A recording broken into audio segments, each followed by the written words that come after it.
pandangan dari Timothy mengenai pendidikan gimana? Perlu nggak seseorang untuk kuliah sampai S1, S2? Menurut saya apalagi di era AI ya Pak ya, sekarang tuh bisa banget belajar lewat internet. Dan itu yang saya terapkan, saya banyak belajar lebih banyak dari buku dibanding dari sekolah.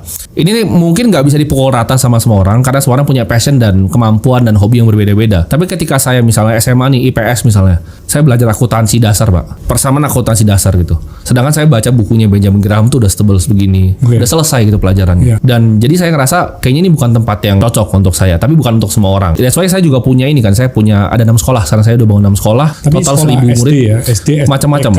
Saya lagi maksud saya yang lebih setelah high school lah, itu diperlukan nggak? Sekarang menurut saya udah enggak. Contoh ya, teman-teman mungkin kuliah bisnis nih di Indonesia ya, kuliah bisnis sama nonton semua podcastnya Pak Hermanto, mungkin lebih pintar nonton semua podcast Pak Hermanto. Tapi kalau untuk skill tertentu, misalkan Ya. Timothy kan juga sudah punya company nih. Ya. You mau hire CFO misalnya. Ya. You apa nggak lihat dia harus S1 atau S2 yang benar-benar paham mengenai finance, tax, accounting. Kalau dia cuma dari internet atau dari cuma YouTube aja kan dasarnya kurang kuat.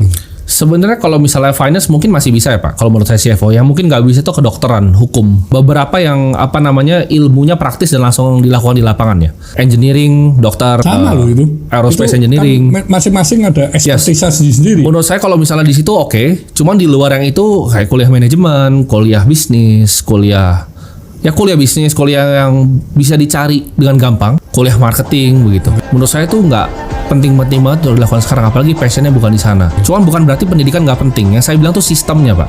Dimana sekolah yang saya pelajarin ketika saya sekolah ya dulu SMA, diajarin menghafal, bukan diajarin pemikiran kritis dan logika. Jadi ini yang saya pengen tanamin, makanya saya pikir udahlah, saya dapat gini, saya coba bikin sekolah saya sendiri. Jadi saya udah bikin 6, saya testing dari TK, SD, SLB juga saya bikin, SMA saya bikin. Total udah 1000 murid sekarang.